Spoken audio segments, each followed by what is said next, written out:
Olá, sou a doutora Ana Hoover, farmacologista especialista em cannabis medicinal, e hoje nós vamos falar sobre um tema que toca milhares de famílias em todo o nosso país, que é o transtorno do espectro autista, o TEA. As estatísticas são alarmantes no caso do autismo. No ano de 2000, tinha-se o registro de um caso de autismo a cada 150 crianças. 20 anos depois, em 2020, nós tivemos um aumento para um caso a cada 36 crianças. E isso é bastante relevante. Mas o que a ciência fala sobre isso? De forma geral, o aumento do número de crianças com o diagnóstico de autismo se deu não só, claro, pela questão genética, por outras questões que possam levar ao desenvolvimento do autismo, mas também uma mudança nos critérios diagnósticos para essa doença.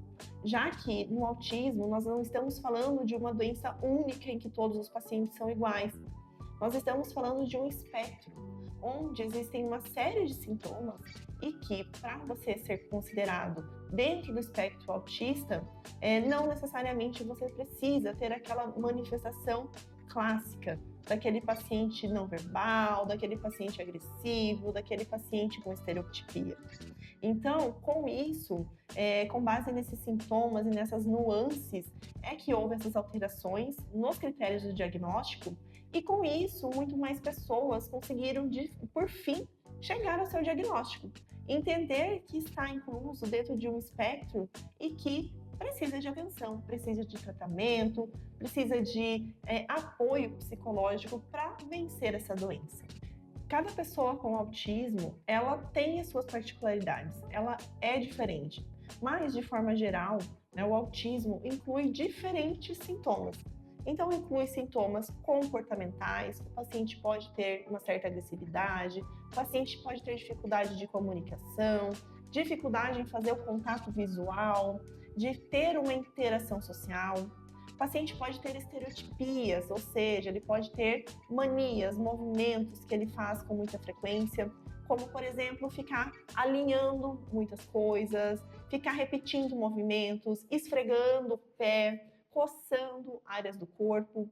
Então, são movimentos, coisas que ele faz repetitivamente. Além disso, ele pode ter crises comportamentais, ele pode ter ansiedade, dificuldade para dormir, uma agitação que às vezes é muito difícil de se controlar, né? E tudo isso exige um manejo muito com cuidado. E também vale destacar que a terapia para o TEA, né, o tratamento do autismo, ele não é apenas medicamentoso. Então, os medicamentos, eles são uma fração do que o paciente precisa.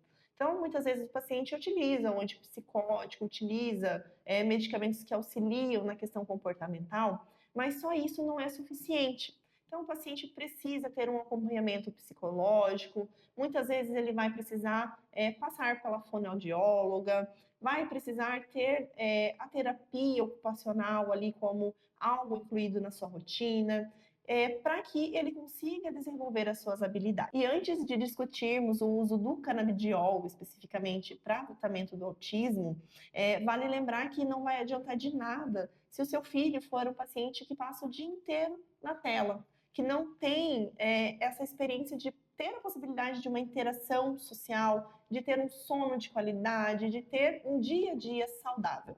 E por esse motivo, a gente pode dizer que o CBD, o canabidiol, ele não vem como um milagre para o autismo, e sim como um complemento a todas essas outras terapias, a uma rotina, né, de alimentação, de sono, de acompanhamento psicológico, que levem esse paciente a uma vida mais saudável. E aí sim, o CBD entra como um grande auxílio para trazer ainda mais qualidade de vida e também estabilizar esse paciente, para fazer com que aquele movimento, né, repetitivo, aquela estereotipia, que aquele comportamento anormal, que a agressividade, a agitação, a interação social, que tudo isso possa melhorar. E o que dizem as pesquisas a respeito do uso do canabidiol para tratamento do autismo? Então, apesar de haverem poucas pesquisas clínicas ainda, algumas delas têm demonstrado já bastante resultado. Uma dessas pesquisas foi realizada no Brasil, no Hospital Universitário de Brasília. ela foi realizada com um total de 30 pacientes que são portadoras de autismo em estágio moderado a grave. E essa pesquisa demonstrou que os pacientes tiveram melhora notável, tanto dos sintomas comportamentais, da questão do contato visual também e outros sintomas relacionados ao autismo. Além disso, existem outras pesquisas que incluíram pacientes com autismo, em torno de 60, 70 pacientes, que também demonstraram uma eficácia do uso do canabidiol para essas mesmas situações, incluindo a agressividade, incluindo estereotipias, incluindo a qualidade de vida desse paciente como um todo. Mas, de forma geral, como que o canabidiol poderia ajudar no tratamento do TEA? Então, considerando a base biológica do TEA, né, que é um desequilíbrio entre a neurotransmissão excitatória e inibitória, né, então, quando a gente fala de neurotransmissão excitatória, a gente está falando de uma substância importante, que é o glutamato, e da inibitória, nós estamos falando do principal neurotransmissor inibitório, que é o GABA. Há um desequilíbrio entre esses dois tipos de neurotransmissão. Então, enquanto em algumas áreas há um aumento da transmissão de glutamato, ou seja, um aumento de excitação, também há uma queda da capacidade do sistema GABAérgico atuar. E, com isso, há um desequilíbrio entre esses sistemas de neurotransmissão, o que leva esse paciente a apresentar esses sintomas comportamentais. O que o canabidiol e os canabinoides, de forma geral, fazem é conseguir trazer novamente esses sistemas ao equilíbrio, né? Então, através desse mecanismo modulatório e também pensando no potencial do canabidiol como antidepressivo, como ansiolítico, regulador do sono. Então, é uma somatória, tanto do mecanismo de ação do próprio sistema endocannabinoide, modulando e equilibrando, né, esses dois sistemas que estão problemáticos no TEA, mas também com esses efeitos adicionais do canabidiol para melhorar na qualidade de vida do paciente. Embora promissor, o tratamento com canabidiol exige alguns cuidados bem importantes. O primeiro deles, que esse tratamento ele tem que ser personalizado. Quando a gente está falando de um público que normalmente vai ser criança, né, o autismo mais frequente, diagnóstico em crianças, né? Então, esse tratamento tem que ser personalizado de acordo com a necessidade do paciente. Um paciente que tem autismo e que é agressivo, ele vai ter um tratamento diferente do paciente que é autista e que não é agressivo. Um paciente que tem as estereotipias bem formadas vai ser diferente do que não tem. Então, cada um tem uma necessidade particular e, por isso, precisa de uma avaliação específica. A gente precisa saber qual é o canabinoide mais indicado, se é um só, se é uma mistura de canabinoides. A segurança da dose para esse paciente também vai ser fundamental. Como nós estamos falando normalmente de crianças, nós estamos falando desses indivíduos que estão na etapa de desenvolvimento cognitivo. E os canabinoides, né, eles influenciam também no desenvolvimento cognitivo. Então, por isso, nós precisamos ter muito cuidado. Né? Então, não é todo paciente que, por exemplo, a gente vai poder indicar que ele utilize um THC. Não é todo paciente que vai precisar doses altas de CBD. Né? Então, cada paciente é individual. E em relação à dose, ele tem que ser tratado dessa forma. A segunda questão importante é que nós precisamos avaliar a longo prazo como que isso vai se comportar. Então, os estudos ainda estão acontecendo nesse sentido, de determinar os efeitos dos canabinoides para o tratamento do autismo a longo prazo. É algo que a gente ainda não tem resposta, né? E por isso, quando a gente realiza o tratamento, a gente precisa priorizar, antes de tudo, a segurança do paciente, para que a gente evite problemas a longo prazo. E por último, a qualidade do produto também é fundamental. Hoje a gente sabe que existem inúmeros produtos de cannabis por aí, existem cannabis vaporizada, cannabis para via oral, existem N tipos de produtos. Qual que é a complexidade disso? É que nem todos esses produtos passam pelo controle rigoroso de qualidade.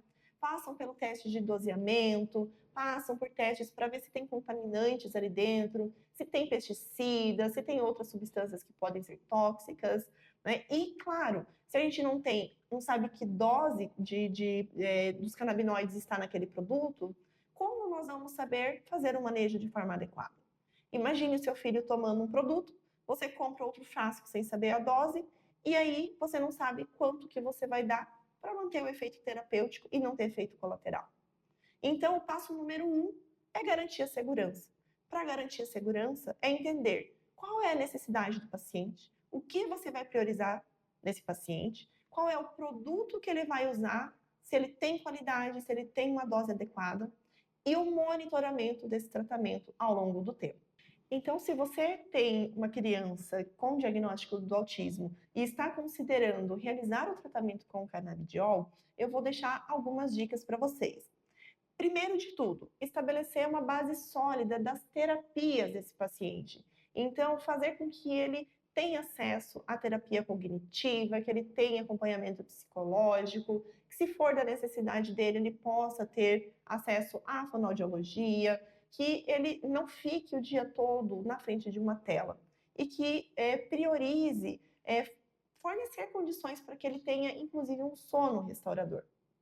Segundo, eu aconselho que você busque profissionais que são qualificados para trabalhar com o tratamento com canabinoides. Então, existem muitos profissionais que têm a qualificação necessária, que são especialistas em cannabis medicinal e que podem te ajudar. Em terceiro, monitoramento desse paciente e iniciar com doses mais baixas, né? Doses que sejam efetivas, mas que não causem efeitos colaterais. Então, a gente precisa garantir a segurança com relação à dose e, com isso, claro, a escolha do produto que esse paciente vai usar. Então, o profissional que for fazer esse acompanhamento tem que ser capaz de julgar se o óleo que você está utilizando, ele é um óleo que tem qualidade, que tem uma dose correta, é um óleo que não tem contaminantes, para que você garanta a segurança do seu filho. E, por fim, manter uma comunicação aberta com todos os profissionais que estão acompanhando essa criança. Uma vez que você inicia o uso de uma substância, todos os outros profissionais precisam saber, para que a gente consiga diferenciar o que está surtindo efeito, o que está surtindo efeito colateral também, e a gente consiga, de uma forma multidisciplinar, de forma conjunta, fornecer o melhor tratamento possível para o seu filho. E se você gostou do conteúdo, curte o vídeo, compartilha, deixe nos comentários aqui que outras dúvidas você acha importante esclarecer sobre o tratamento do autismo com os canabinoides.